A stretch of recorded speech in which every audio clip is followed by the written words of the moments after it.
హోషేయ గ్రంథం 14వ అధ్యాయం.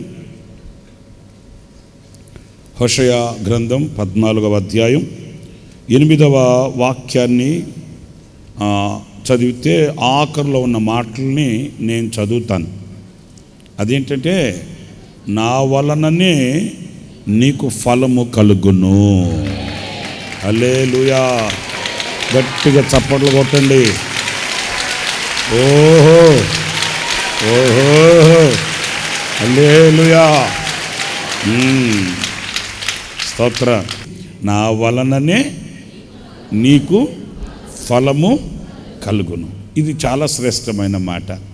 ఎందుకంటే మనం ఏమనుకుంటామంటే, పలానోళ్ళు నన్ను మెచ్చుకుంటే వాళ్ళ దగ్గర నుంచి మనకేమైనా ఘనత కలుగుతుందేమో అనుకుంటాం కదా. ఇలా చేస్తే పలానోళ్ళు మెచ్చుకుంటారు, పలానోళ్ళు మనల్ని గణపరుస్తారు అని ముఖస్థుతి కోరుతాం మనం. అంటే వాళ్ళ వలన మనకేదో ఫలం దొరుకుతుందని ఆశిస్తాం. అది రానప్పుడు కృంగిపోతాం. ఇంత చేస్తున్నాను, ఇంత చేస్తుంటే కూడా కనీసం మెచ్చుకోరు. ఒక్క మాట భలేగుంది అన్నంటే ఎంత బాగుండే మాట కదా. ఇట్లాగా మనం ఆశిస్తాం. వాళ్ళ దగ్గర వీళ్ళ దగ్గర ఏదో దొరుకుతుందని మనం పొడగాపులు కాస్తాం. ఎంతకైనా కూడా దిగజారిపోతాం, కష్టపడతాం, చెమటోర్చి రెక్కల ముక్కలు చేసి రక్తాన్ని ఆవిరి చేసేసి ఎదురు చూస్తాం. అయితే ఈ వాక్యంలో మనుషులు ఎవరో మనల్ని పట్టించుకోవాలి, మనుషులు ఎవరో మనకు అండగా నిలబడాలి, మనుషులు ఎవరో మనల్ని మెచ్చుకోవాలని కాకుండా, నా వలన మీకు ఫలం కలుగుతుంది. హల్లెలూయా! మీరు చాలాసార్లు వాక్యంలో కూడా చదువుతారు. ఏమని? రహస్యముందున్న మీ తండ్రి మీకు ప్రతిఫలం ఇవ్వాలి. ఎవరో మెచ్చుకొని, ఎవరో మనల్ని భుజం మీదకి ఎత్తుకొని, ఎవరో మనల్ని పొగడాలని కాదు, ఎవరో మనల్ని హెచ్చించాలని కాదు. రహస్యముందున్న తండ్రి చూడాలి కదా.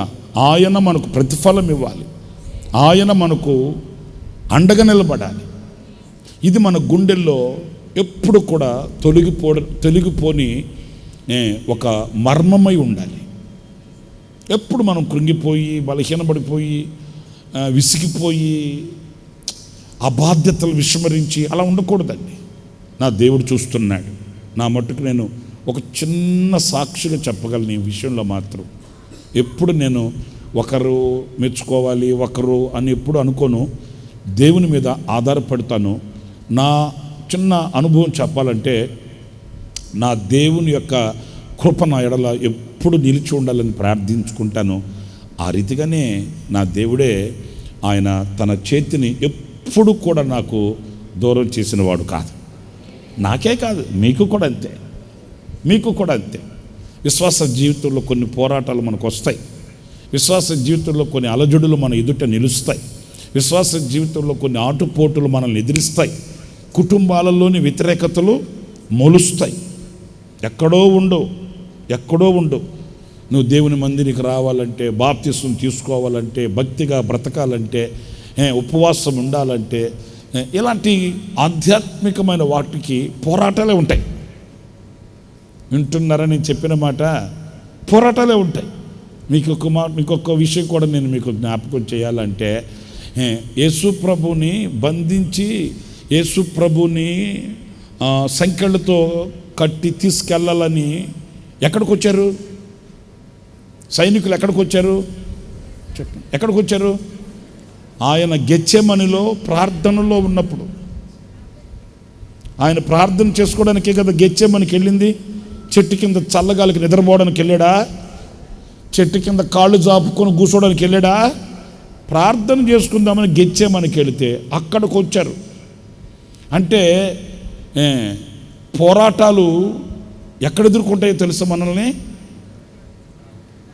మీకు అది నువ్వు భోజనం చేసేటప్పుడు కానీ, నిద్రపోయేటప్పుడు కానీ, లేకపోతే ప్రయాణం చేసేటప్పుడు కానీ, నువ్వు సుఖంగా ఉన్నప్పుడు కానీ, ఆనందంగా ఉన్నప్పుడు కానీ అసలు నీ జోలికి ఏమీ రావు. ప్రార్థన చేద్దామని మోకాళ్ళు వేసావో అప్పుడే వస్తాయి, ఎక్స్ప్రెస్లో వస్తాయి. మరి ఇప్పుడు దాకా మౌనంగానే ఉన్నాను, ఇప్పుడే ఏమొచ్చినా ఇప్పుడే వస్తాయి. పోరాటం, ఇలాంటి వ్యతిరేకతలు, ఇలాంటి ఎన్నో మన ఎదుట నిలుస్తాయి. అలాంటి సందర్భాలలో మనం ఎప్పుడు కూడా ఎవరో మనకు సహాయం చేయాలని, ఎవరో మనకు అండదండలుగా ఉండాలని, ఎవరో మనకు బ్యాక్ బోన్గా ఉండాలని మనం ఆశించకూడదు. నా దేవుడు నాకు ఏం చేయాలి? ఫలం ఇవ్వాలి.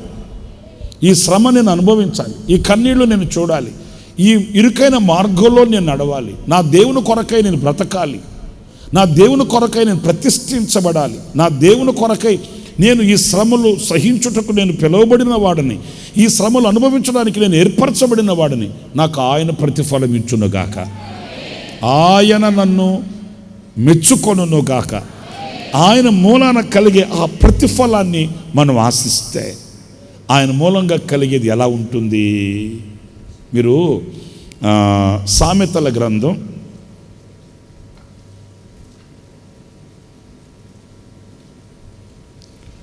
8వ అధ్యాయం,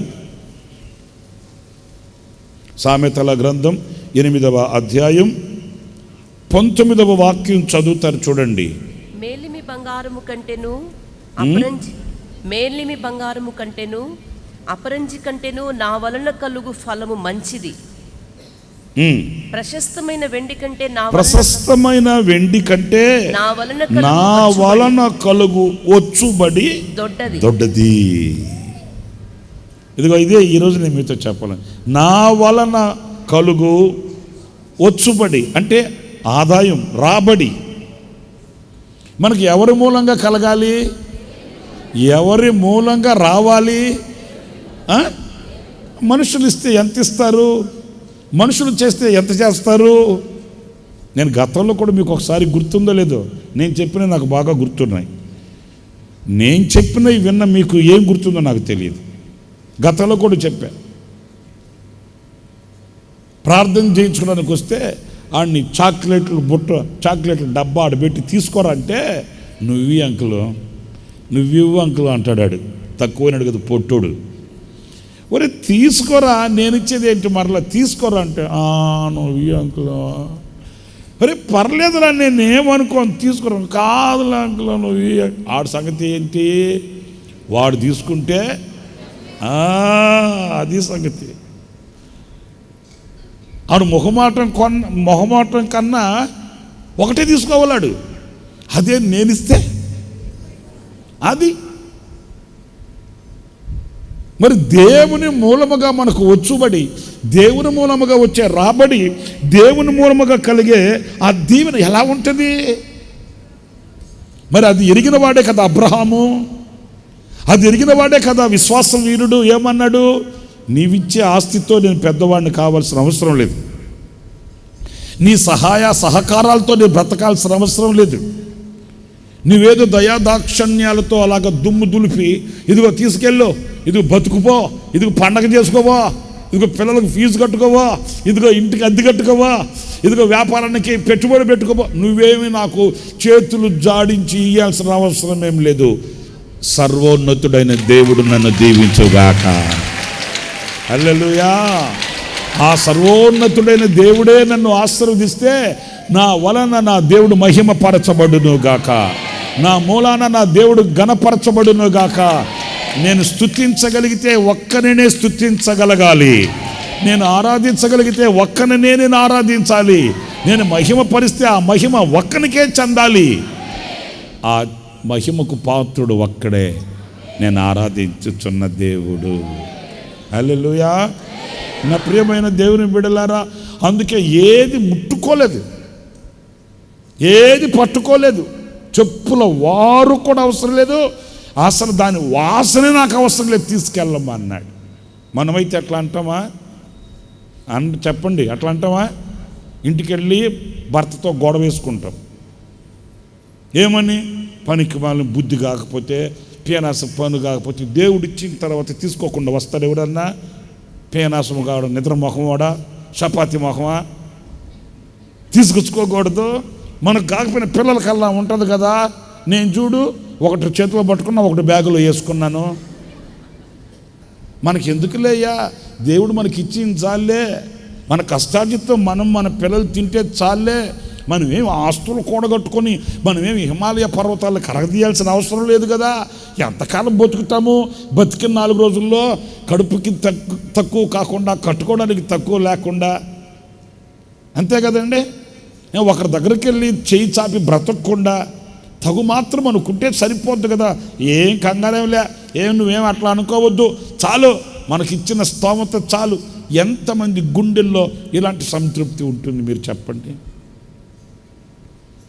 ఎంతమంది గుండెల్లో ఇలాగ నా దేవుని మూలముగా వచ్చింది చాలు బాబు, నా దేవుడి మూలంగా కలిగి ఆ రాబడి, ఆ వచ్చుబడి చాలు. మీరు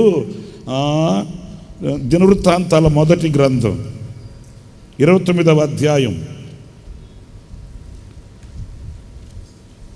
12వ వాక్యం, ఐశ్వర్యము గొప్పతనము నీ వలన కలుగును. చప్పట్లు కొట్టండి గట్టిగా, సచ్చు దెబ్బలు కాదు, కొట్టు. హల్లెలూయా, హల్లెలూయా. ఆయన మూలముగా కలిగేది కొద్దిగా, అల్పంగా. నేను ఊరికే చాలాసార్లు చెప్తుంటాను కదా, కాటాకూడు బాగా ఎక్కింది మీకు మనసుకి. సర్దకు పొమ్మంటాడా? నా స్తోమతను బట్టి ఇస్తాను, నేను అంతే, నేను ఇవ్వలేను, నా వల్ల కాదు, నేను నిన్ను చదివించలేను, నేను నీకు పెళ్లి చేయలేను, నేను నీకు ఉద్యోగం ఇప్పించలేను, సైకిల్ షాప్ పెట్టుకోబో, గేదెలు కొనుక్కొని గేదెలు మేపుకోబో, నేనేం చేసేది ఏంటి? కన్నాను, పెంచాను, పెద్దోళ్ళని చేశా, ఇంకా నేను నిన్ను పోషించి మళ్ళీ నీతో కూడా మీ ఆవిడ్ని పోషించి మళ్ళీ ఇంకొకడు పుట్టాడు కర్రోడు, ఇంతమంది నేనేడ పోషించేదిరా నా వల్ల? ఇట్లా అంటాడండి ఆయన, అంటాడా? అన్నాడు. ఆయన వలన కలిగినది ఎలా ఉంటుంది అని అంటే, ఎలా ఉంటుందంట? ఐశ్వర్యమును గొప్పతనము, స్తోత్రం కలుగునుగాక, హల్లెలూయా. ఐశ్వర్యము, గొప్పతనము. నా ప్రియమైన దేవుని బిడ్డలారా, దేవుడు ఒకనికి ఐశ్వర్యం ఇస్తే, దేవుడు ఒక వ్యక్తికి గొప్ప చేస్తే, ఆ వ్యక్తి బ్రతుకు ఎలా ఉంటుంది మీరు కాస్త థింక్ చేయండి. ఆ వ్యక్తి యొక్క అనుభవాలు ఏ రీతిగా ఉంటాయో మీరు కొంచెం ఆలోచించి చూడండి. ఒక వ్యక్తిని ఆయన హెచ్చిస్తే ఇంకెవరైనా అతనితో సమమైన వాళ్ళు ఉంటారా? మీకు ఈ మాట అనగానే ఒక వ్యక్తి మీ మనసులోకి రావాలి. ఎవరతను?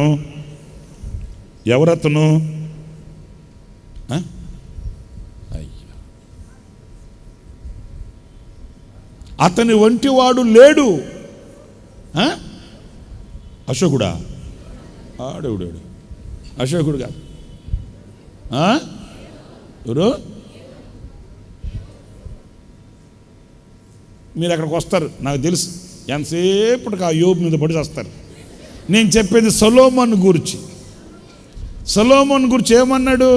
అయ్యా, ఇంత గొప్ప జనానికి నేను న్యాయం చేయగలనా అన్నప్పుడు, ఏంటి అట్లా అంటావు, నేను ఇస్తాను చూడు అని ఐశ్వర్యమును ఘనతను దేవుడిచ్చాడు. ఇవ్వడు మాత్రమే కాదు, ఏమన్నాడు? నీ వంటి వాడు పూర్వీకులలో కానీ తర్వాత ఎవరు నీతో సమమైన ఎందుకంటే ఆయన ఇస్తే అట్లా ఉంటుంది. ఆయన ఒక వ్యక్తిని అలా లేపితే, అలా అతని గ్రాఫలాగా రేస్ చేస్తే అంతే, ఇక అంతే. హల్లెలూయా, హల్లెలూయా, హల్లెలూయా. ఒక వ్యక్తిని దేవుడు లేపి నిలబెడితే ప్రపంచం చూడగలుగుతుంది. హల్లెలూయా. ఒక వ్యక్తిని ఆయన ఐశ్వర్యంతోనూ ఘనతతోనూ నింపితే అతడు ప్రపంచానికి ఆశీర్వాదకరముగా ఉంటాడు, జాతులకు దీవెనకరంగా మార్చబడుతాడు, తరతరాలకు ఆశీర్వాదకరమైన వ్యక్తిగా బ్రతుకుతాడు. అతని బ్రతుకే ఒక ఆశీర్వాదపు ఊటగా మార్చబడుతుంది. దేవుని చేత దీవించబడిన వ్యక్తి. హల్లెలూయా.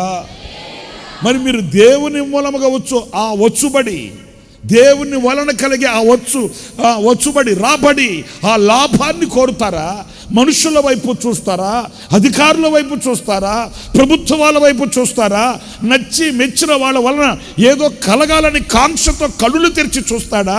లేకపోతే కరుణా సంపన్నుడు రా కొరకై కరములు చాపి గుప్పిలు విప్పాలని ఈ రాత్రి ఆయన పాదాలు పట్టుకుంటారా? మీరు తేల్చుకోవాలి. ఎందుకంటే ఈరోజున మన బుద్ధి మనుషుల మీదనే వెళ్ళిపోతుంది. మన సహాయం మనుషుల వలనే మా కలగాలని మనం అనుకుంటున్నాము. నా వలన కలుగు ప్రతిఫలం, ఆయన మూలముగా కలిగే ప్రతిఫలం, ఫలము, దీవెన, అది ఎలాగా అంటే ఐశ్వర్యము, ఆ గొప్పతనము.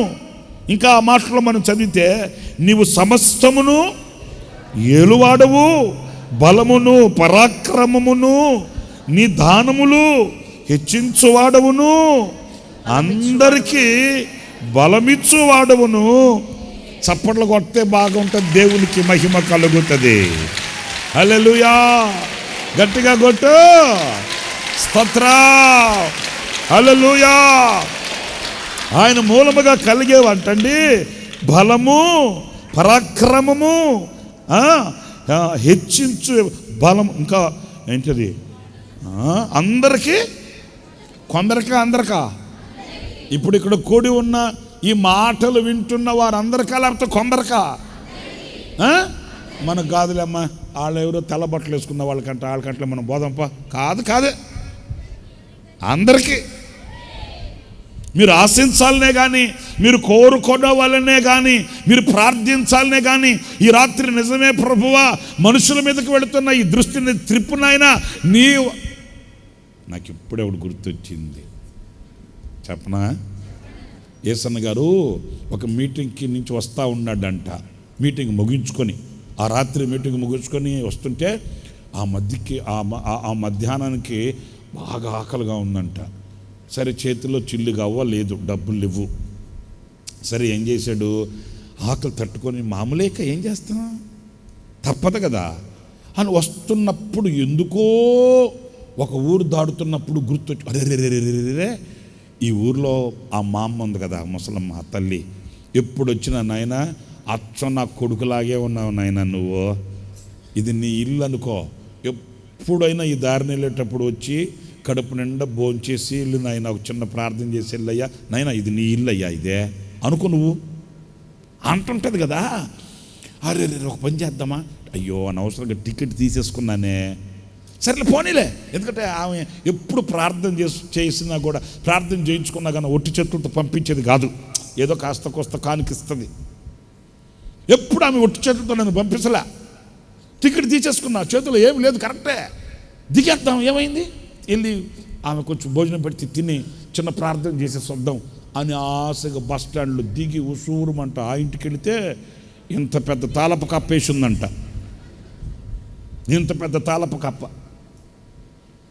అక్కడికి వెళ్ళి అసలు గుండె జల్లుమనింది. ఆ గేటు దగ్గర నిలబడే తాళపు కప్ప వైపు చూసుకుంటుంటే ఆ పక్కనున్న ఆమె అనిందంట, ఏమండి బెదరగారండి? ఆమె లేదు, కనబడుతుందిగా లేదని. ఎక్కడికి వెళ్ళింది? ఆమె ఊరికి వెళ్ళింది, వారం రోజుల తర్వాత వస్తుంది అని చెప్పిందంట. అన్నకైతే కాళ్ళు చేతులు సచ్చుబడిపోయినాయంట, చల్లగైపోయినాయంటండి. ఇదేం కర్మ, అనవసరంగా వెళ్ళేవాడిని వెళ్ళిపోయింటే పోయిండేమాట, చేతులు చిల్లుగా అవ్వలేదు. ఈ అమ్మను చూసుకొని ఈ తల్లి ఏదో అన్నం పెట్టి అంత కానుకిస్తుందని వస్తే ఈ తల్లి ఏమో లేకుండా పోయింది. ఇప్పుడు ఏం చేయాలి? ఇప్పుడు ఛార్జీకి డబ్బులు ఎట్లా, ఎవరిని అడుగుతాము? ఇప్పుడు మనం చెప్పుకోవడానికి చాలా ఈజీగా ఉంటుంది, కానీ ఆ సిచ్యువేషన్, ఆ పరిస్థితుల్లో ఉన్న వాళ్ళకి తెలుస్తుంది ఆ బాధ ఏంటో. ఇప్పుడు బైబుల్ పట్టుకొని సంచి తగిలించుకొని ఎవరి దగ్గరికి వెళ్ళయ్యా ఛార్జీకి డబ్బులు లేవని ఎవరిని అడుగుతాడండి? ఇక ఏడుపు ఒక్కటే తక్కువ అంటండి. ఇక ఏం చేస్తాం? ఆ అమ్మేమో వారం రోజుల తర్వాత వస్తుందని చెప్పి బైబుల్ పట్టుకుని ఇక బ్యాగ్ తగిలించుకొని ఉసూరుమంటూ వస్తున్నాడంటే ఏం చేయాలో అర్థం కావలేదంటండి. చాలా బాధ. ఒకవైపు చూస్తే ఆకలి, సరే ఆకలి సంగతి పక్కన పెట్టు, ఇప్పుడు బస్సు ఎక్కడానికి ఛార్జీలు కావాలి కదా, ఏం చేయాలి ఇప్పుడు? ఆ వస్తుంటే ఆ చెట్లు దగ్గర చింత చెట్లు ఉన్నాయి వరుసగా, అక్కడికి వస్తుంటే మనసు గద్దిస్తుందంటండి. మనసు గద్దిస్తుందంట. ఏమని? నువ్వు నేను పిలిస్తే వచ్చావా సేవకి? మనుషులు పిలిస్తే వచ్చావా? నీ ఆకలి తీర్చేది నేనా, ఆ మా అమ్మ? ఎవరి మీద నువ్వు ఆశ పెట్టుకుంటున్నావు? ఎవరి వలన మేలు కలగాలనుకుంటున్నావు? ఇట్లా గద్దిస్తుందంట మనసాక్షి. మహానుభావుడు వెంటనే ఆ చెట్టు పక్కకి వెళ్ళి బోరు నేర్చుకున్నాడంటండి. చూడండి, ఇవన్నీ మనసుని తొలిచివేసే సన్నివేశాలండి. ఏదో మనం చెప్పుకోవడానికి అది కాదు, కానీ బోరు నేర్చాడంటండి. నిజమే ప్రభువా, ఈ ఆకలి నన్ను వేధించింది, నా దృష్టి మనుషుల మీదకి వెళ్ళింది. నా ఆకలి తీర్చేది నువ్వన్నప్పుడు నీ వలన నాకు సహాయం కలగాలని నేను అనుకోవాలనే, కానీ ఆమెతో సహాయం చేస్తుంది, కానుకిస్తుంది, ఆకలి తీరుస్తుందని ఎందుకు నా మైండ్, నా బుద్ధి అట్లా వెళ్ళింది ప్రభువా, నన్ను క్షమించు నాయనా. ఇక నా జీవితంలో ఎప్పటికీ నేను అలాగ చేయనయా అని బోర్ నేర్చుకున్నాడంటండి. నిజంగా ఆయన అనుభవాలు చెప్పుకుంటుంటేనే మనకు ఎలా ఉంటుంది, మరి ఆయన అనుభవించిన వాడికి ఎలా ఉంటుంది మీరు చూడండి. ఆ చెట్టు దగ్గర నిల్చొని ఒక్కడే ఏడ్చుకొని ముఖం దుడుచుకొని, ఇక సరే ఏది ఏమైనా బస్ స్టాండ్కి వెళదాం అని వస్తుంటే ఆడెవడో ఒక లారీ ప్రక్కన నిల్చొని ఉన్నాడంట. యేసన్న గారిని చూడగానే ఇక యేసన్న గారు వెంటబడ్డాడంట. మాసిన బట్టలు వేసుకొని, చింపిరి జుట్టు వేసుకొని, మట్టి సారలు వేసుకొని ఆ లారీ క్లీనర్ లాగా ఉన్నాడంట. వెనక్కి వస్తాడంట, మళ్ళీ ముందుకు వస్తాడంట. యేసన్న గారిని అనుమానంగా చూస్తాడంట. ఈడెవడరా బాబు నన్ను ఇటు చూస్తున్నాడు అనుకుని అన్న కొంచెం భయం ఉంటుంది కదండి అని కొంచెం జంకుతూ వెళ్తుంటే కొంత దూరం వెళ్ళగానే ఆడు సాహసించి వచ్చి అన్నాడంట, మీరు యేసన్న గారు కదా అన్నాడంట. ఓయమ్మ దేవ స్తోత్రం. అవును బాబు, నేను యేసన్న గారిని. అదే మీరా కాదా నని నేను ఇందాక నుంచి నేను అనుమానంతో చూస్తున్నా. అయ్యా నేనేనయ్యా. అదే మా ఊర్లో కూడా కొన్ని మీరు ప్రార్థనలు పెడుతుంటారు కదా అని ఆ మాట ఈ మాట మాట్లాడితే, సరే బాబు నేను వెళ్తున్నాను, నేను బస్ స్టాండ్కి వెళ్తున్నాను అట్లా అంటే అతను అన్నాడట, అయ్యా నేను ఇదిగో నా లారీ డ్రైవర్ని లారీ ఆడ పెట్టుకొని ప్రయాణం వెళ్తా లారీ పెట్టుకొని ఇక్కడ ఉన్నది లారీ వెళ్తా భోంచేసి వెళ్దామని ఆగాను. ఎటు కనబడ్డావు కదా, నా కోరిక తీరుస్తావా, నాతో కూడా వచ్చి భోంచేస్తావా అన్నాడంట. మరి చూడండి, ఆ మహాతల్లిని నమ్ముకొని పోతే ఏమో తాళ కప్పేసి పెట్టేది. దేవా నన్ను క్షమించు నాయనా, నిజమే మనుషుల మీదకి ఎందుకు వెళ్ళిందని దేవుని మీద ఆధారపడితే మనల్ని బతిమాలి తినబెట్టేవాళ్ళు వచ్చారు. అన్నాడట, ఇప్పుడు కాదులే బాబు బస్సుకి వెళ్ళాలి నేనట. అయ్యా అని బతులు ఆడుతున్నాడట. సరే పదా అని వెళితే, అబ్బా అన్న చెప్పేవాడు నిజంగా అనుభవించాడు కదండి ఆయన, సిగ్గుపడకుండా చెప్పేవాడు. బాగా ఆకలితో ఉన్నాడంట. ఇంకా అంటండి అన్న చెప్పాడండి ఇట్లాగే.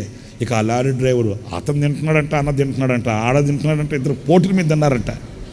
అతను అంటున్నాడంట, యేసన్న గారండి నేను ఇంకా ఏమైనా తెప్పించినా అంటే, నువ్వు తింటే నేను కూడా తింటాను అన్నాడంట. వాళ్ళిద్దరు బాగా తిన్నారంట. మరి ఏంటి ఆ రోజుల్లో అంటండి నిజం బాధాకరమైన విషయం. ఒక పూట కడుపు నిండా తింటే మరలా కడుపు నిండా తినే రోజు అలాంటి పరిస్థితులు అంటే. ఈరోజు మనకేముందిలే దేవుని దయ వల్ల ప్రేమను, ఈ పరిచర్ని భుజాల మీదకి ఎత్తుకొని ప్రేమించి ధారాళంగా గుప్పులు విప్పే మిమ్మల్ని అందరినీ దేవుడు ఇచ్చాడు. మరేంటి మేమెంత నిజంగా ఎంత కృతజ్ఞులమో, ఎన్నిసార్లు కృతజ్ఞతాస్థుతి చెల్లిస్తానో నా మట్టుకు నేను, ఎన్నిసార్లు దేవునికి స్థుతి చెల్లిస్తాను. నాయన ఇంత ప్రాణాధికంగా ప్రేమించే విలువైన ఆత్మలను ఇచ్చావు స్వామి, నీకు రుణపడున్నావు నాయన అని చెప్పుకుంటుంటాను. అవునండి, ఏమి ముఖం వాడితే కూడా అట్లా వెంటనే గుర్తుపట్టేసి అంతగా ప్రేమించే బిడ్డల్ని, అన్నదమ్ముల్ని, అక్క చెల్లెల్ని, తల్లిదండ్రుల్ని, విశ్వాసం బిడ్డల్ని దేవుడు ఇచ్చాడు. ఈ రోజున ఇంతమంది ఆ రోజు లేరు కదా, ఆ రోజు లేరని కాదు, ఇంతమంది లేరు. సరే ఇక ఇద్దరు బాగా ఆకలి తిన్నారంట. తిన్న తర్వాత మళ్ళీ అన్నాడంట ఆయన, యేసన్న గారండి చిన్న ప్రార్థన చేయండి అంటే అక్కడే కూర్చొని నెత్తి మీద చేయబెట్టి అన్న ప్రార్థన చేస్తే మళ్ళీ కానుకిచ్చాడంట. చూడండి, ఏది తినబెట్టి తిన్నదానికి మళ్ళీ బిల్లు. పర్లేదు బ్రదర్ అంటే, అయ్యి బాబోయ్ సేవకుడు ప్రార్థన చేసి నాకు చాలు, అంతే చాలు, నాకు కాపుదలు కావాలి, దేవుని కాపుదలు ఇచ్చాడంట. ఇంకా అన్నకి ఆ పరిస్థితులు ఎట్టుంటుందండి? ఆ కానుక చేతిలో పట్టుకున్నాడు కానీ కన్నీళ్ళు కారిపోతున్నాయంటండి. మెట్లు దిగి వస్తాడు, చూస్తే ఆ హోటల్ పేరంట రాజుల భోజనశాల అని రాసిందంట. నిజం, ఒక్కొక్క చిన్న పాయింట్, చిన్న మాట కూడా ఎంత విలువైనదోనండి. ఇక అన్న అయితే కళ్ళనీళ్ళు పెట్టేశాడంట. నాయన, ఆ మహత్తల్లిని ముసలమ్మను నమ్ముకొని పోతే తాళపు కప్పేసి పెట్టావు, నిన్ను నమ్ముకుంటే రాజుల భోజనం పెట్టించావు నాయన. నిజం కదా? ఆ ఇచ్చిన కానుక చూసుకుంటే అన్నకి గుండె జల్లుమనిందంట. అంత ఇచ్చాడంట కానుక. ఆయన శుభ్రంగా వచ్చాడు అనుకోండి. నేను చెప్పేది ఏంటంటే, దేవుని వలన కలిగే ఒచ్చుబడి జీవితంలో మర్చిపోలేనట్టుగా ఉంటుందండి. మన జీవితాంతం రుణపడి బ్రతికేటట్లు ఉంటుందండి. మన జీవితాంతం ఆయన పాదాల దగ్గర పడి ఉండేటట్లు చేస్తుందండి. ఎంత కొలిచినా వర్ణనాతీతం, వివరించలేని అంత ఘనంగా ఉంటుందండి. స్తోత్రం కలుగునుగాక. హల్లెలూయా, హల్లెలూయా, స్తోత్రం కలుగునుగాక. మీరు ఇంకొక మాట కూడా చదువుతారా? ఇదే దినవృత్తాంతాల మొదటి గ్రంథం 29వ అధ్యాయం 13వ వాక్యంలో కూడా మీరు 12 చదివారు, ఇప్పుడు 13 కూడా చదివితే, మా దేవా, మేము నీకు కృతజ్ఞతాస్తుతులు చెల్లించుచున్నాము, ప్రభావము గల నీ నామమును కొనియాడుచున్నాము. స్తోత్రం కలుగునుగాక. ఎందుకంటే నీ వలన కలిగిన ఘనత, నీ వలన కలిగిన ఐశ్వర్యం, నీ వలన కలిగిన బలము, నీ వలన కలిగిన పరాక్రమము, నీ వలన కలిగిన హెచ్చింపు,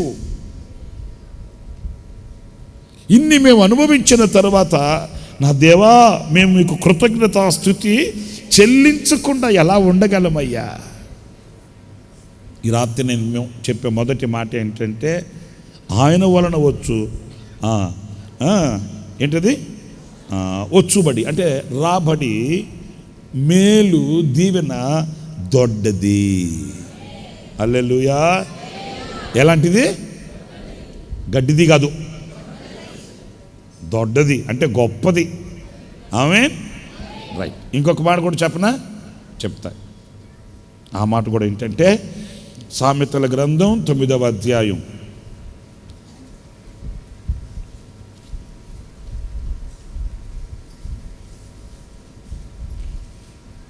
11వ వాక్యం చదువుతారండి. నా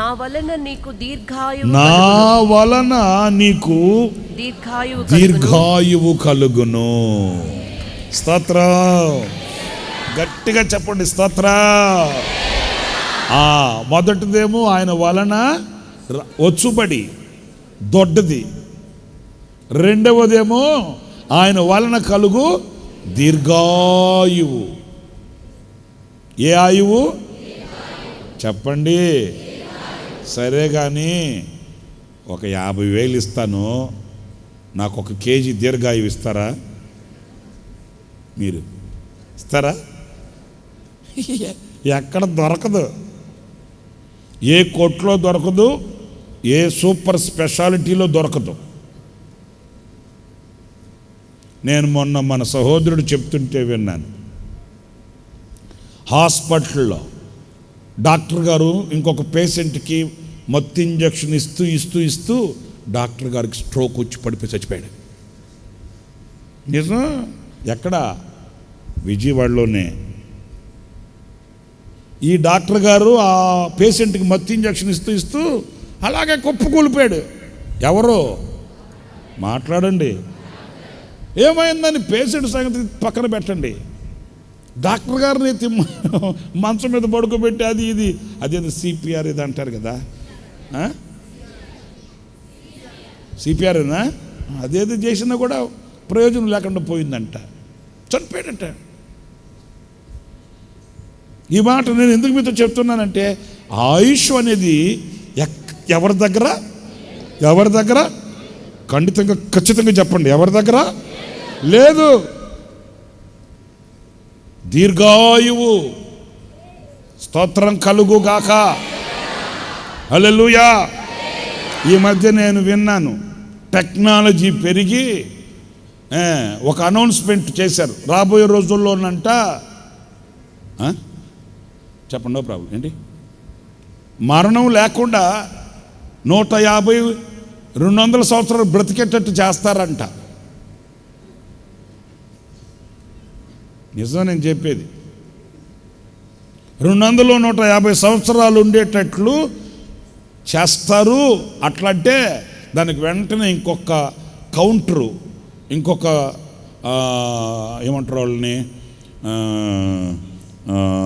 నేను చెప్తానుగా, వేదాంతులు, జ్ఞానం కలిగిన వాళ్ళు వెంటనే కౌంటర్ వేశారు. 200 సంవత్సరాలు, 150 సంవత్సరాలు బతికిస్తామని చెప్పడం కాదు. ఎట్లా బతుకుతారు? 150 సంవత్సరాలు మంచం మీద బతికితే ఏం ప్రయోజనం? 200 సంవత్సరాలు బ్రతికి 50 సంవత్సరాల నుంచి మంచం మీదే ఉన్నాడు అనుకో. నీకు అర్థమైందా?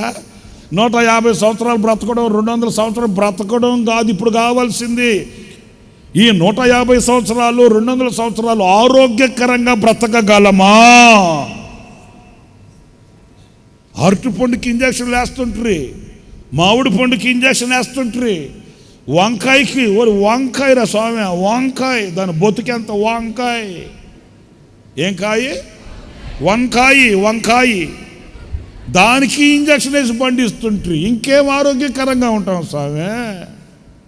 ఇంకేం ఆరోగ్యకరంగా ఉంటాం? 100 సంవత్సరాలు, 200 సంవత్సరాలు అది కాదు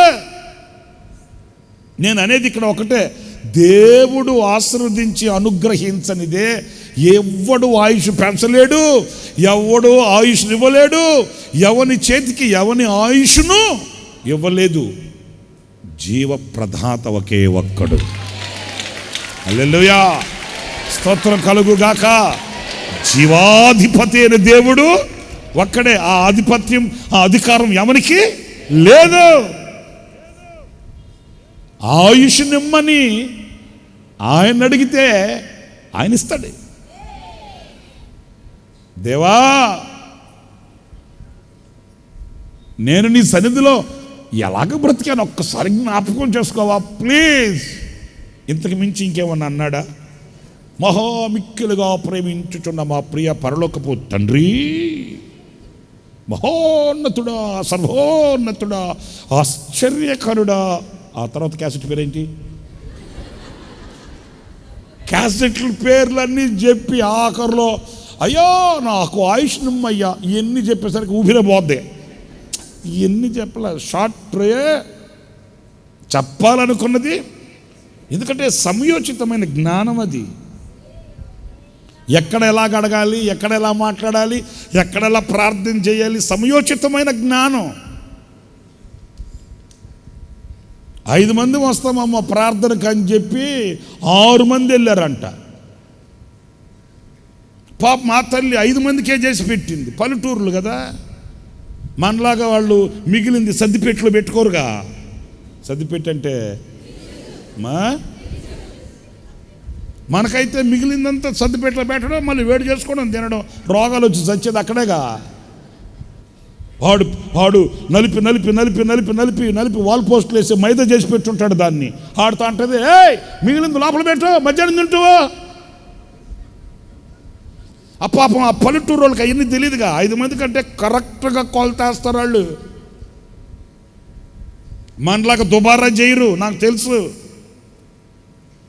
వాళ్ళ కొలతలన్నీ ఎట్టుంటాయంటే,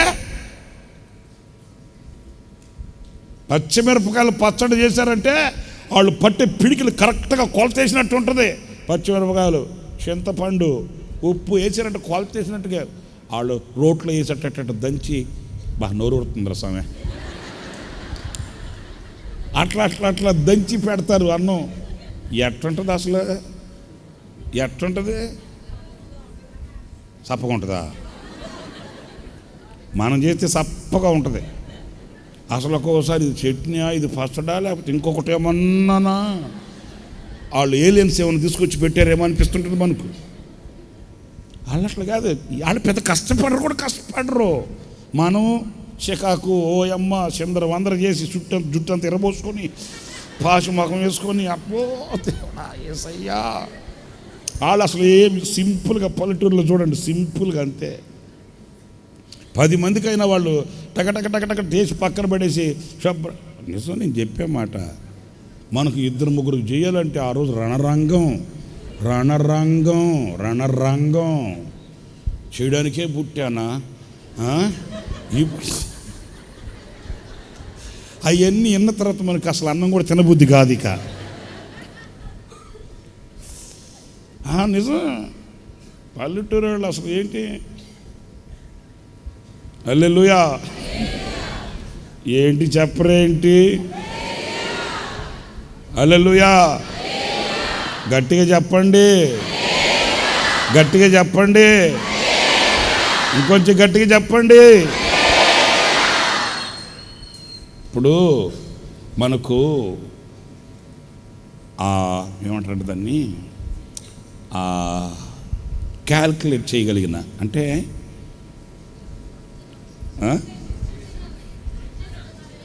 అంచనా, కరెక్ట్, భలే పదం. అంచనా అనేది నేర్చుకుంటే రాదు.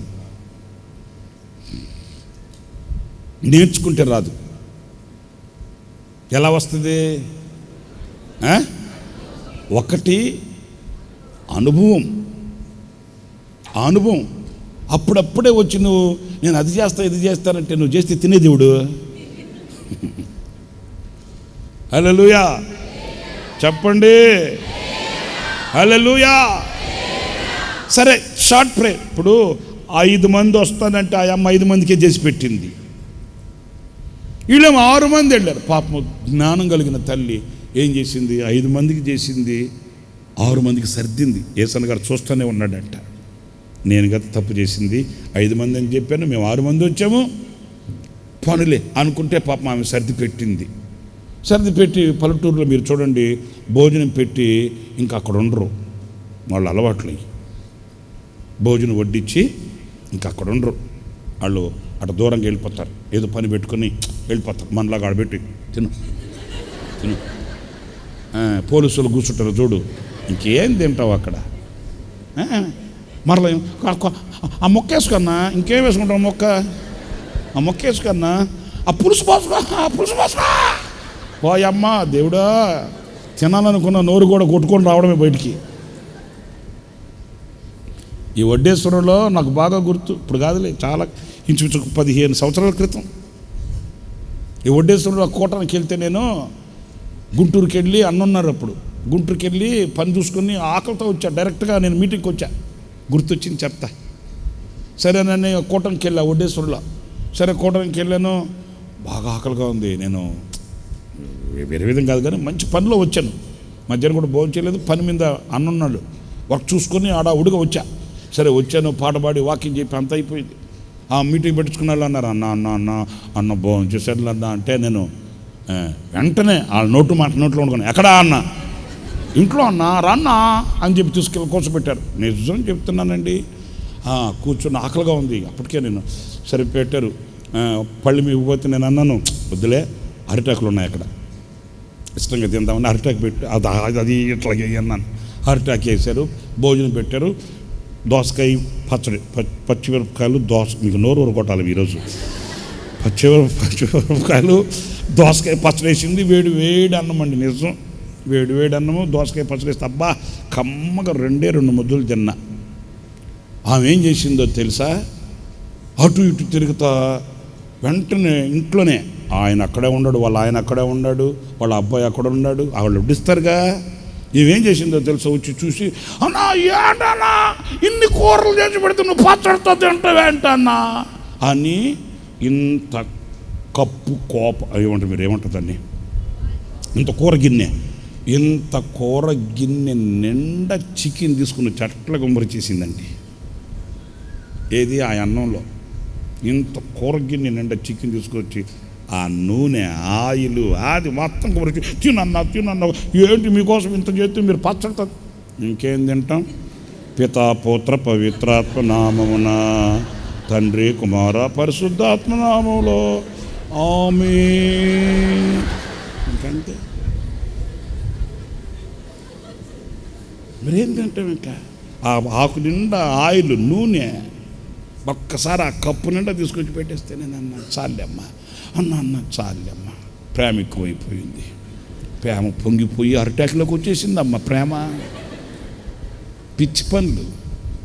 సమయోచితమైన జ్ఞానం ఉండాలి. వాళ్ళు 6 మందికి సర్దేసి ఆమె బయటికి వెళ్ళిందంట. ఊరకనే అన్నే చేస్తుంటే పోయిండన్నమాట ప్రార్థన. ఆ పక్కన కొత్తగా వచ్చాడు ఇంకొక ఆయన, ఈ 5 మంది కాకుండా ఇంకొక ఆయన, అన్న ప్రార్థన చేయన్న, భోజనం చేద్దాం అన్నాడంట. ఆయన స్టార్ట్ చేశాడంట, ఆశ్చర్యకరుడైన మహోన్నతుడా, నువ్వు ఉన్నతుడు అయ్యా, ఆశ్చర్యకరుడవు అని స్టార్ట్ చేసి, నాయన మద్రాసులో టీబీ హాస్పిటల్లో ఉన్న వాళ్ళని దర్శించు నాయన. ఎప్పుడు ఇక మరలా అదంతా అయిపోయిన తర్వాత బెంగళూరు వెళ్ళాడంట. బెంగళూరులో ప్రభువా, బెంగళూరులో నశించిపోయా ఆత్మలయ్యా. ఎక్కడ మరి అది ప్రార్థన అంతా అయిపోయిన తర్వాత కళ్ళు తిరిగి చూస్తే ఆయన ఆకులు అన్నం లేదంట, కుక్క తినేసిందంట. అయిపోయేంటి కుక్క తినేసిందేంటి అంటే, ఏసన్న గారు అన్నాడట, నువ్వు చెన్నైలో ఉన్నప్పుడే కుక్క తినేసిందయ్యా. నువ్వు బెంగళూరుకి వెళ్ళి, బెంగళూరు నుంచి హైదరాబాద్కి వచ్చి, హైదరాబాద్లో నుంచి నేషనల్ హైవేలో ఆన్ రోడ్లో వచ్చేసరికి కిస్మిస్ పండుగ చేసుకున్న కుక్క. ఎప్పుడంటే చెన్నైలో ఉన్నప్పుడే. మరి అది ఇప్పుడు సమయోచితమైన జ్ఞానం ఉండాలి. సమయోచితమైన మాట ఔషధం లాంటిదంట. ఇంకంతే, ఆ మాట ఆ గాయాన్ని అట్లా కట్టేస్తుంది కంతే. ఎంత షార్ట్ ప్రేయర్, నైనా నీ సన్నిధిలో నేను ఎలాగ బ్రతికాను. ఆ ఒక్క మాటే దేవుని మనసుని తొలిచేసిందండి. నిజమే కదా, ఇంత యథార్థంగా బ్రతికాడు. నువ్వు ఇంత యథార్థంగా బ్రతికావే, ఏం చేశాడు రా నీ దేవుడు అని అంటే, నా బిడ్డ తట్టుకోవాలి కదా. చూడండి, షార్ట్, ఒకే ఒక మాట. యథార్థంగా బ్రతికావు, యథార్థంగా బ్రతికిన వాళ్ళకి ఇదేనట్రా దేవుడిచ్చే ప్రతిఫలం. నీతిగా నిజాయితీగా యథార్థంగా బ్రతికే వాళ్ళకి ఇదేనంట దేవుడిచ్చే ప్రతిఫలం అని అన్నారే అనుకో కూడా నా బిడ్డ మొయ్యాలిగా ఆ మాటని. వెంటనే వచ్చేసింది రిప్లై, నీ కన్నీళ్లు చూచి తిని నీ ప్రార్థన అంగీకరించానయ్యా. హల్లెలూయా. వెంటనే 15 సంవత్సరాలు శాంక్షన్ అయిపోయిందా లేదా? 4 రోజుల తర్వాత కనబడి అన్నాడా? వెంటనే గ్రాంటెడ్, పాస్ అయిపోయింది బా. అక్కడ దాకా వెళ్ళిన దేవుడు మళ్ళీ వెనక్కి వచ్చి అంటాడు, నువ్వు సావు. ఏమయ్యా అంత నీ ఇష్టమా? సస్తావని నువ్వే చెప్తావు, మళ్ళీ సావు. సస్తావని చెప్పింది ఆయనే, చావవు అని చెప్పింది కూడా ఆయనే. ఏమైనా చేయుటకు, దేనినైనా మార్చుటకు ఆయన శక్తి గల దేవుడు. ఆమేన్, హల్లెలూయా. దీర్ఘాయువు, మీరు 91వ కీర్తనలో 16వ చరణం చూడండి. దీర్ఘాయువు చేత అతనిని తృప్తిపరిచెదను. అబ్బా, మాట నాకు బాగా నచ్చింది. దీర్ఘాయువు చేత అతనిని తృప్తిపరిచెదను. అందరు తలెత్తి నన్ను చూస్తూ ఆ మాట చెప్పండి. దీర్ఘాయువు చేత. ఆగండి. ఎవరికన్నా ఈ రోజుల్లో తృప్తి అనేది కనబడుతుందా? చేస్తాడు దేవుడు. ఆ తృప్తి, నాయనా ఈ ఆయుష్ నాకు చాలయ్యా, ఈ ఆయుష్ దినములు నాకు చాలయ్యా. ఆ తృప్తి ఎలాగా? ఆ తృప్తి అంటారా? మాట్లాడండి. అంటారా? అనాలి. అంటారా? ఓకే అంటారు మీరు, నాకు తెలుసు. అట్లా అంటారు కాబట్టి ఇప్పుడు మీరు 9వ వాక్యానికి రండి. దీర్ఘాయువు చేత ఆయన తృప్తిపరిచే విధానం చెప్తాను. మీరు 9వ వాక్యంకి వచ్చండి. యెహోవా నీవే నా ఆశ్రయము, నీవు మహోన్నతుడైన అని నీవు మహోన్నతుడైన దేవుని నీకు నివాస స్థలముగా చేసుకొని ఉన్నావు. హల్లెలూయా, హల్లెలూయా. చెప్పండి హల్లెలూయా. నీ దీర్ఘాయువు ఎలాగా? నీవు దీర్ఘాయు చేత ఎలాగ తృప్తి పరుస్తాడు అనంటే ఆయన నీకు నివాస స్థలమై మనం ఆయన నివాస స్థలముగా చేసుకుంటామంట. సరే, ఇప్పుడు 10వ వాక్యానికి వచ్చేయండి. నీకు అపాయమేమీ రాదు, ఏ తెగులును నీ గుడారమును ఏది సమీపించదు. నీ దీర్ఘాయువులో, హలో, నీ దీర్ఘాయువులో నువ్వు తృప్తి పడేటట్లు మనం చెప్తామంట, అయ్యా నా దేవుడు నాకు దీర్ఘాయువునిచ్చాడయ్యా, నేను ఇప్పుడు తృప్తిగా ఉన్నానయ్యా అంటే వాళ్ళు అడుగుతారట, దేవుని బట్టి నీకు తృప్తి అంటే ఇక్కడ రాయబడి ఉంది, ఆయన నాకు ఏ అపాయము రానివ్వలేదు, ఏ తెగులు నా గుడారాన్ని సమీపించనివ్వకుండా దీర్ఘాయువు. ఆయన చేతిని పట్టుకోవడమే, ఆయన ఎలా నడిపిస్తే అలా నడిపించబడమే. నాకు అలా కాదు, ఇలాగా కాదు, అలాగా కాదు, ఆయన చేతిని పట్టుకోవడమే. ఆయన మనలను ఎలా నడిపించాలనో ఆయనకు తెలుసు. దీర్ఘాయువు చేత నేను నింపుతాను, దీర్ఘాయువు చేత నువ్వు సంతృప్తి నందుతావు. ఇంకా చెప్పనా ఎలాగా అనంటే, ఏ అపాయము నీ గుడారమునకు సమీపించకుండా, ఏ తెగులు ఆయన చేస్తాడు. హల్లెలూయా, హల్లెలూయా చెప్పండి, హల్లెలూయా. ఇంకొక మాట 11వ వాక్యానికి వచ్చేయండి. నీ మార్గములన్నింటిలో నిన్ను కాపాడుటకు ఆయన నిన్ను గూర్చి తన దేవతలకు ఆజ్ఞ, స్తోత్రం కలుగుగాక. నీ పాదములకు రాయి తగలకుండా వారు నిన్ను తన చేతుల మీద ఎత్తి పట్టుకొందురు. నీవు సింహములను నాగబాములను త్రొక్కెదవు, కొదమ సింహములను భుజంగములను అనగా తొక్కుతావు. అంతే. దీర్ఘాయువు చేత నిన్ను తృప్తిపరిచే దేవుడు ఎన్ని చేస్తాడు మీ జీవితంలో. ఆమేన్, హల్లెలూయా. సరేలేండి, ఇంకొక మాట 14వ వాక్యానికి వచ్చేయండి. నీవు ఆయన్ని ప్రేమించుచున్నావు గనుక ఆయన నిన్ను తప్పిస్తాడు. ఆయన నామమును ఎరిగిన వాడువు గనుక ఆయన నిన్ను గణపరుస్తాడు.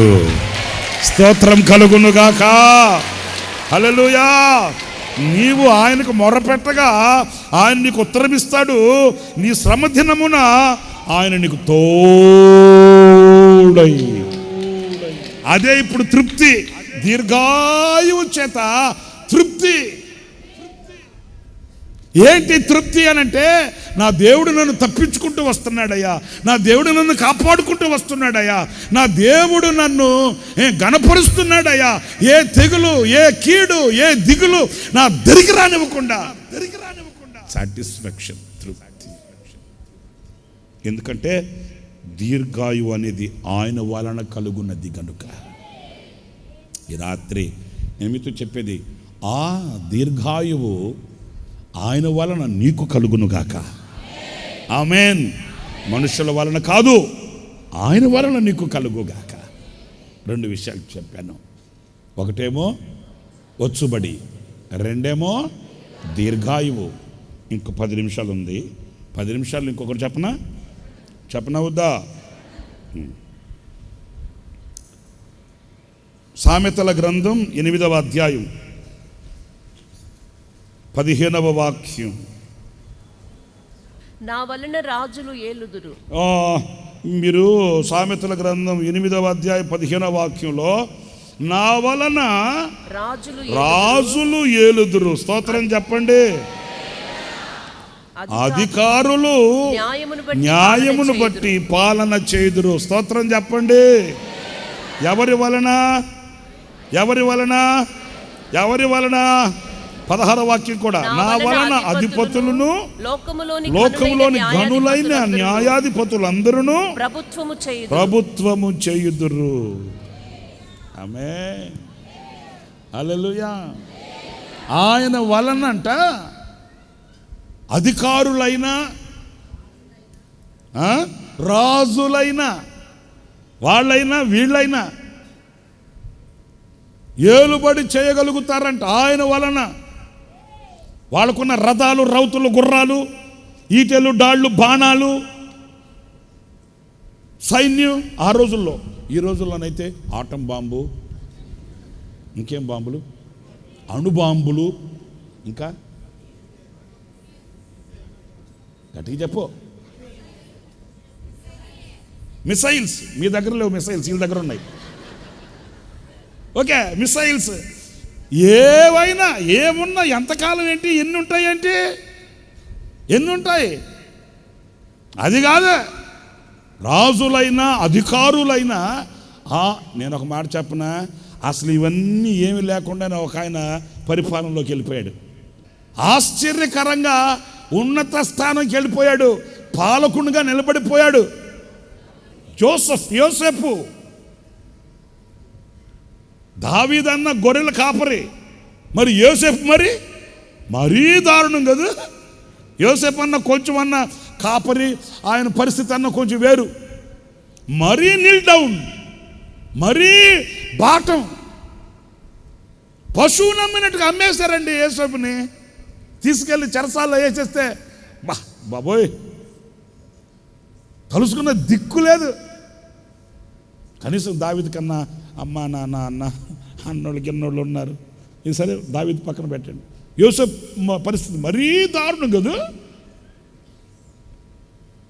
దేశంగాని దేశం, నానే నరుడు లేడు, పైపెచ్చు పిడుగులు లాంటి శోధనలు, శ్రమలు, ఇబ్బందుల కొలిమి. అల్లాడిపోతూ ఒక్కడే ఇంటి మీద ఒంటిగా ఆ చెరసాలలో సంఖ్యల మధ్య ఆ చీకటిలో మనలాగా బ్రైట్ లైట్లు ఉంటాయా?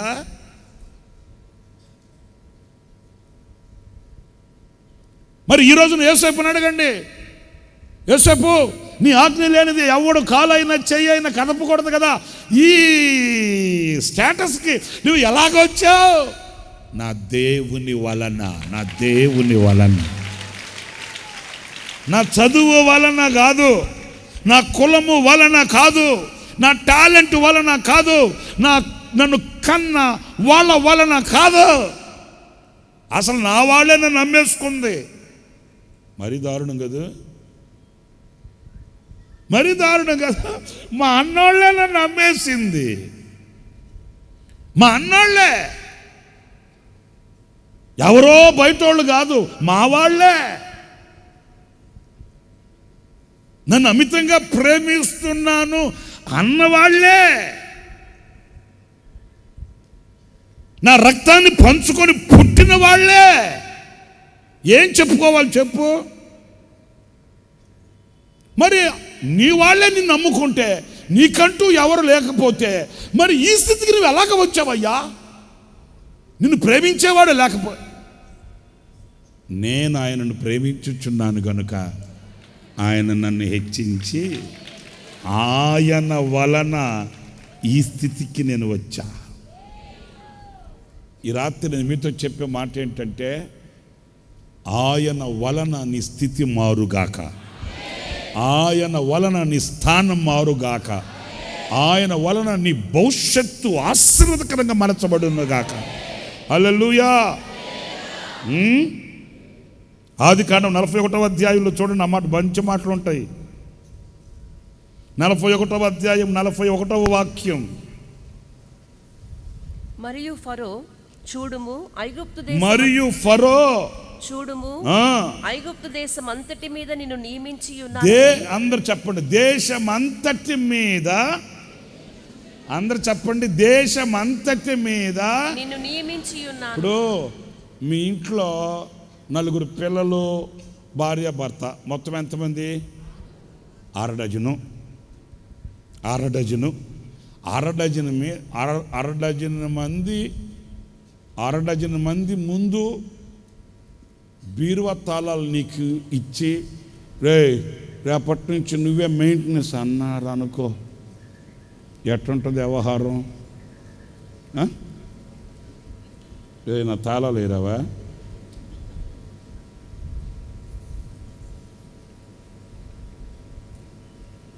అట్లా అన్నారే అనుకో, రేపటి నుంచి నువ్వేరా ఈ ఇంటికి, నువ్వే మెయింటెనెన్స్ చేయాలి అన్నావు అనుకో,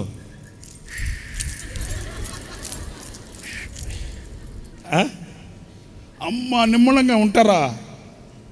తాళపు గుత్తి మోయలేకపోతున్నాను, సో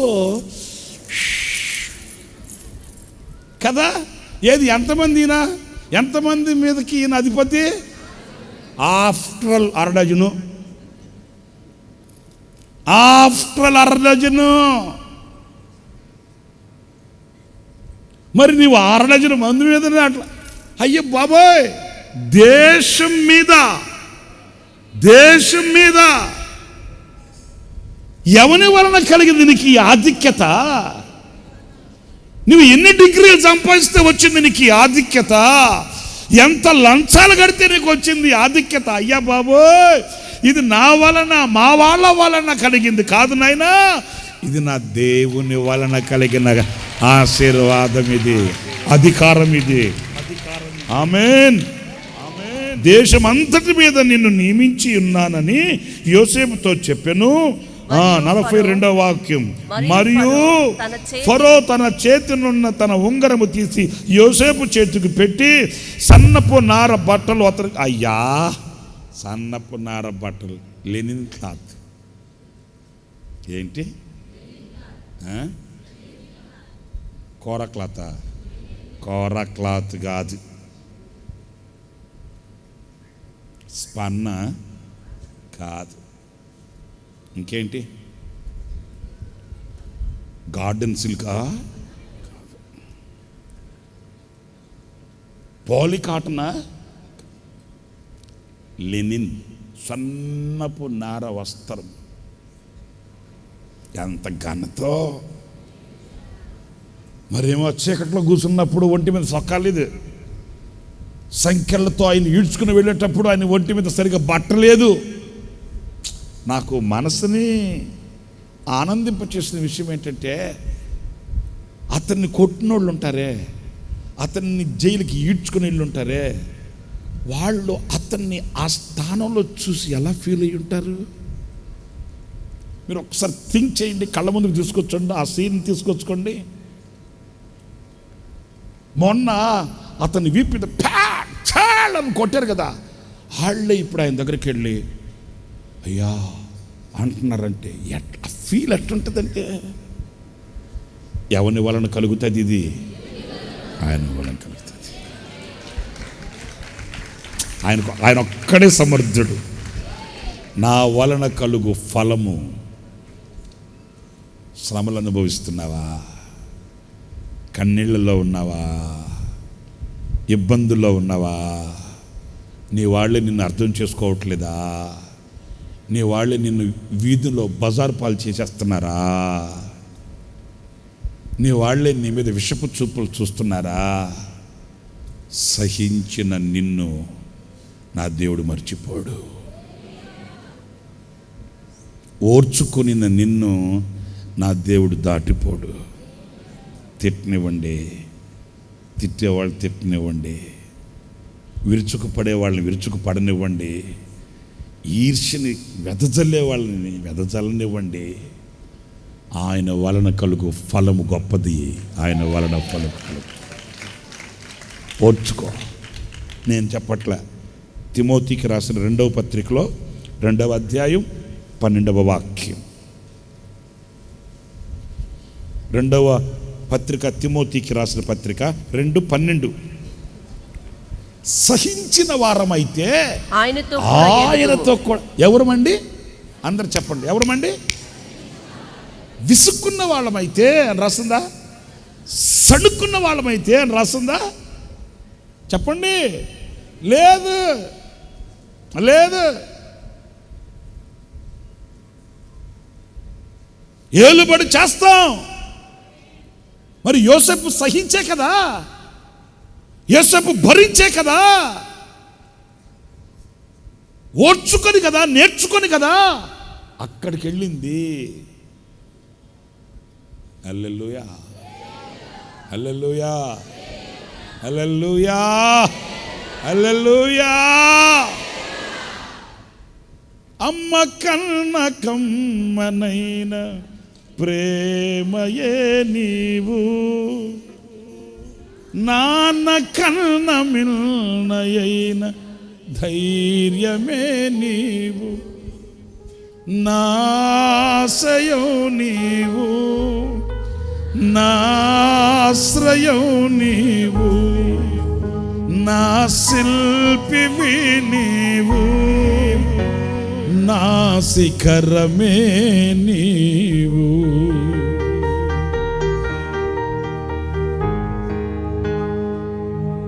పోరు గాలి పోరు నన్ను. మీకు పోరు అంటే తెలుసా? పోరు పోరు ఒకటే పోరు పోరు. కూర్చున్నా, లేచినా, తిరిగినా, తిన్నా ఒకటే పోరు. పక్కన కూర్చొని ఏం చేసేవు దాని సంగతి, ఏం చేసేవు దాని సంగతి, నీ తన్నం పెడుతున్నా ఏడవ పక్కన, అదే దాని సంగతి. పోరు తెలుసా? చెప్పరేంటి? ఒరే డబ్బులు లేవురా, ఉంటే కొనిపెట్టేవాడినిరా, డబ్బులు రానేరా, నువ్వు కొనిపెట్టకపోతే నేను చచ్చిపోతాను. నేను సార్ నీకు దండం పెడతాను రా. పడుకుంటే పడుకోనీరు, కూర్చుంటే కూర్చోనీరు, వెళ్తుంటే వెళ్ళని చొక్క పట్టుకొని ఏం చేసావు దాని సంగతి? పోరు. చెవిలో జోరీలాగా తగులుకుంటుంది కొన్ని సమస్యలు. హోరు గాలి పోరు నన్ను కృంగదీసేనే, చెప్పలేని మూగ వేదన గుండె నిండెనే. నన్నెరిగిన వాడవని, నా తోడై వస్తావని, నన్నెన్నడు విడువని, నీ కొరకే చూస్తున్నా.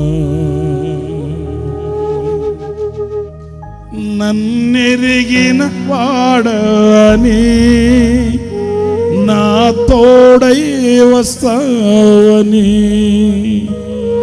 నన్నెన్నడు విడువని, నీ కొరకే చూస్తున్నా.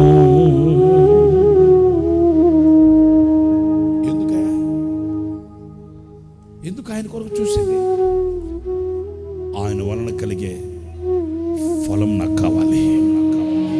సహించిన వారమైతే ఆయనతో కూడా ఏడుతాం. భరించాలి, సహించాలి, తల వంచాలి, వారం భుజస్కంధాల మీదకి ఎత్తుకోవాలి, తప్పుకోకూడదు, విసుగు చెందకూడదు, అధైర్యపడకూడదు. ఏ స్థితికైనా నా దేవుడు వస్తాడు, నాకు ప్రతిఫలం ఇస్తాడు, నాకు ఫలం కలుగుతుంది, నాకు ఫలం దొరుకుతుంది. కార్చే కన్నీళ్లలో కూడా ఆ నిరీక్షణ ఉండాలి. కార్చే కన్నీళ్లలో కూడా ఈ విశ్వాసం ఉండాలి. ఆయన వలన తప్పనిసరిగా మనకు ఫలం కలుగుతుంది. 3 విషయాలు మీతో చెబుతూ వచ్చా. ఆయన వలన వచ్చుబడి, ఆయన వలన కలుగు దీర్ఘాయం, ఆయన వలన కలుగు అధికారం. ఈ నెలలో ప్రభు చేస్తున్న వాగ్దానం, నా వలననే నీకు ఫలము కలుగుతుంది. లేకుంటే ప్రార్థన చేసుకో.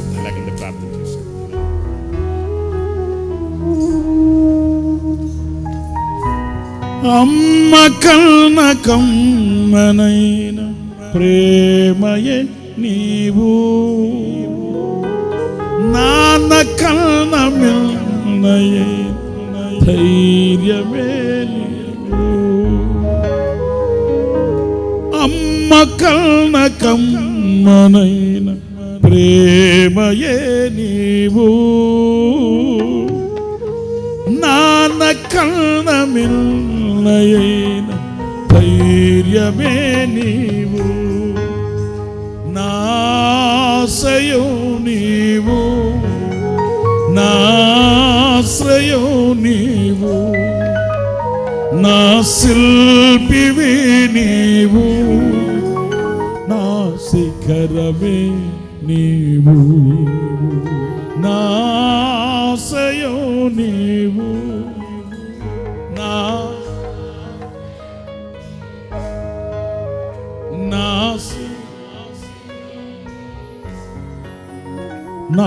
శిఖరమే నీవు,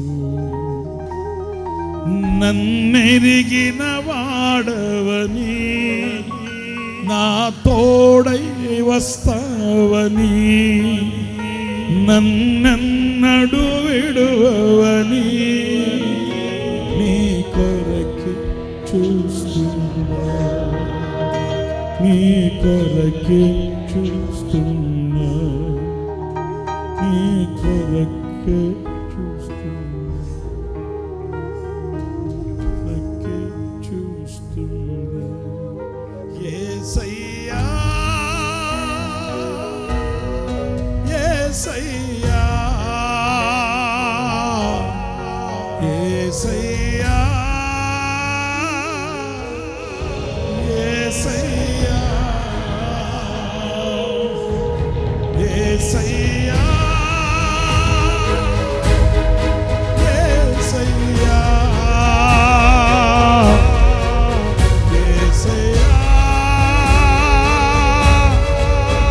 యేసయ్యా, యేసయ్యా, నన్నెరిగిన వాడవని, నా తోడై వస్తావని, నన్నెన్నడు విడువని, నీ కొరకే చూస్తున్నా, నన్నెరిగిన వాడవని, నా తోడై వస్తావని, నన్నెన్నడు విడువని, నీ కొరకే చూస్తున్నా, నీ కొరకే చూస్తున్నా, నీ కొరకే చూస్తున్నా.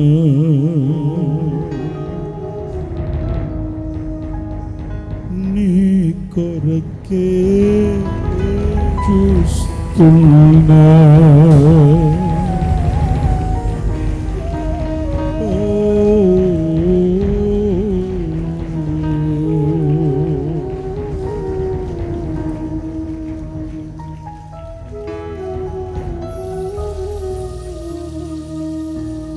ప్రార్థన.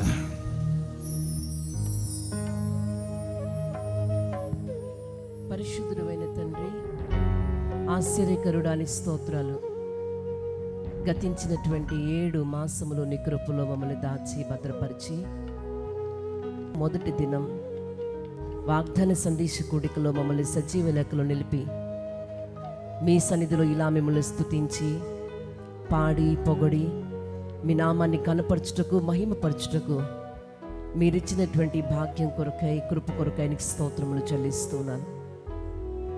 గత 7 నెలలు ప్రతి నెల ఒక వాగ్దానాన్ని మాకు అనుగ్రహించి మమ్మల్ని ధైర్యపరిచి పురికొల్పి ఈ ఆత్మీయాత్రలో ముందుకు మీరు కొనసాగింప చేస్తున్నందుకై స్తోత్రం. ఇదిగో ఈ రాత్రికి కూడా నా వలననే నీకు ఫలము కలుగును అనని మీరు మాతో మాట్లాడినందుకై నీకు స్తోత్రములు చెల్లిస్తున్నాను. ఎంతో ప్రయాసపడినను ప్రతిఫలము దొరకక తండ్రి నీ స్తోత్రం, వారి జీవితంలో బలహీనులై సొమ్మసిల్లి వేసారిపోయి కృంగిపోతున్నటువంటి నిబిడలో ఒక్కొక్కరిని వాగ్దానము చేత ధైర్యపరిచినందుకై స్తోత్రం. అవును ప్రభువా, నీ వలన మాకు ఫలము కలుగుతుంది. నీ వలన వచ్చుబడి దొడ్డది, అది బహు గొప్పది. ఐశ్వర్యము, ఘనత, గొప్పతనము, బలము, పరాక్రమము సమస్తము నీ వల్లనే కలుగుతుంది నాయనా. ఆనాడు సొలొమోనుకి ఇచ్చినటువంటి ఐశ్వర్యం అతనికి ముందు కానీ అతని తరువాత కానీ ఎవ్వరు పొందలేనంత గొప్ప ఐశ్వర్యాన్ని, ఘనతను మీరు ఇచ్చావు కదా ప్రభువా. ఇదిగో ఈ రాత్రి నీ బిడ్డలు ఒక్కొక్కరిని మీరు అట్టి ఐశ్వర్యముతో నింపుచున్నందుకాయ, అట్టి గొప్పతనము చేత మీరు నింపుతున్నందుకాయ, బల పరాక్రమమును అనుగ్రహిస్తున్నందుకాయ నీకు స్తోత్రములు చెల్లిస్తున్నాను. నీ వలన దీర్ఘాయువు కలుగుతుంది. దీర్ఘాయువు చేత మమ్మల్ని తృప్తిపరిచే గొప్ప దేవుడవు. ఏ అపాయం మాకు కలగకుండా తండ్రి ఏ కీడు మమ్మల్ని సంభవించకుండా, దేని వలన హాని మాకు కలగకుండా క్షేమముగా సుఖముగా నీ సన్నిధిలో బ్రతకడానికి మీరు కృప దయచేస్తున్నందుకై స్తోత్రం. ఆనాడు హిస్కియాని మీరు బాగు చేసి అతని ఆయుష్ను మీరు పొడిగించిన గొప్ప దేవుడవు. నా తండ్రి, ఈ రాత్రి ఎందరైతే మరణకరమైన రోగముల చేత బాధించబడుతున్నారో వారందరికీ స్వస్థత కలుగునుగాక. మీ వలన నిబిడలు దీర్ఘాయువును పొందుకొనుదురుగాక. నా తండ్రి, నీ స్తోత్రం. నీ వలన మాకు అధికారము కలుగుతుంది. అవునయ్యా, నీ సన్నిధిలో మేము సహించిన వారమైతే నీతో కూడా మేము ఏలుబడి చేయగలుగుతాం. లోకములో ఎన్నో శ్రమలు, శోధనలు, ఇబ్బందులు, బాధలు మా పితరుడైనటువంటి యోసేపు వాటన్నిటినీ సహించాడు గనుకే ఐగుప్తు అంతటి మీద అతడు అధికారాన్ని పొందుకోగలిగాడు. నైనా ఈ లోకము చేత మేము ఏలుబడి చేయబడకుండా ఈ లోకాన్ని ఏలగలిగే శక్తిని మీరు మాకు దయచేయండి. లోకములో ఉన్న ప్రతి దానిపై మాకు అధికారమును అనుగ్రహించండి. మీతో కూడా మేము ఏలుబడి చేసి జయ జీవితమును చేయుటకు మీరు సహాయము చేయమని ప్రార్థిస్తున్నాను. ఈ మాటలు మా హృదయాలు స్థిరపరచండి, నీరు కట్టి ఫలింపచేయండి. వాగ్దానాన్ని మేమందరము స్వతంత్రించుకొని అనేకులకు దీవెనకరంగా మారునట్లు మీరు సహాయం చేయమని ప్రార్థిస్తున్నాను. ఉదయకాలం పునరుద్ధానపు ఆరాధనలన్నింటినీ మీరు ఆశీర్వాదకరంగా జరిగించండి. ఈ రాత్రి నిబిడలు తిరిగి గృహాలకు వెళ్ళుచున్నారు. మీ సన్నిధి కాపుదలను అనుగ్రహించండి. ఈ నెలంతయు నిబిడల కష్టార్జితాన్ని దీవించండి. ప్రయాణాల్లో భద్రతను అనుగ్రహించండి. ఆరోగ్య క్షేమాలు ఇవ్వండి తండ్రి. కుటుంబాల్లో సమృద్ధిని దయచేయండి ప్రభువా. వారు చేయు ప్రతి ప్రయత్నాన్ని మీరు సఫలపరచండి. ఏ కొదువ లేకుండా మీ చేత సమృద్ధి అయిన దీవెనలు పొందుకొని సమాజంలోను సంఘములోను ప్రభు ఆదర్శప్రాయంగా నిలవటానికి, సాక్షులుగా నిలవటానికి మీరు కృప చూపించండి. నీ కుమారుని కూడా గత 7 మాసములు నీ కృపలో దాచారు. ఈ మాసమంతయు నీ కృపాక్షేమాలు తోడుగా ఉంచండి. పరిచర్యలో నిబిడను బలపరిచి వాడుకోనండి. ఉన్నతమైన కృప, పరలోకపు ప్రకటనలు మీరు అనుగ్రహించి, ఆరోగ్యాన్ని ఇచ్చి, ప్రయాణాల్లో భద్రతను అనుగ్రహించి, ఈ నెలంతయు మీ సంరక్షణ ప్రసాదించమని, ఇంతవరకు ఈ కూడికను ఆశీర్వాదకరంగా జరిగించినందుకై మరొక్కసారి మీ కృతజ్ఞతాస్తుతులు చెల్లిస్తూ సమస్త ఘనత, మహిమ, ప్రభావము నీకు ఆరోపించుకుంటూ నజరేయుడని యేసు నామం అడుగుచున్నాను తండ్రి, ఆమేన్. మన ప్రభువు అయిన యేసుక్రీస్తు కృప, తండ్రి అయిన దేవుని ప్రేమ, పరిశుద్ధాత్మనందల అన్యోన్యమైన సహవాసము, సన్నిధి, సముఖం ఈ వాగ్దాన సందేశ కూడికలో పాల్గొందిన ఒక్కొక్కరికి సకల కోటి పరిశుద్ధులకును సదాకాలం తోడయుండి నడిపించునుగాక. ఆమేన్. హల్లెలూయా, హల్లెలూయా.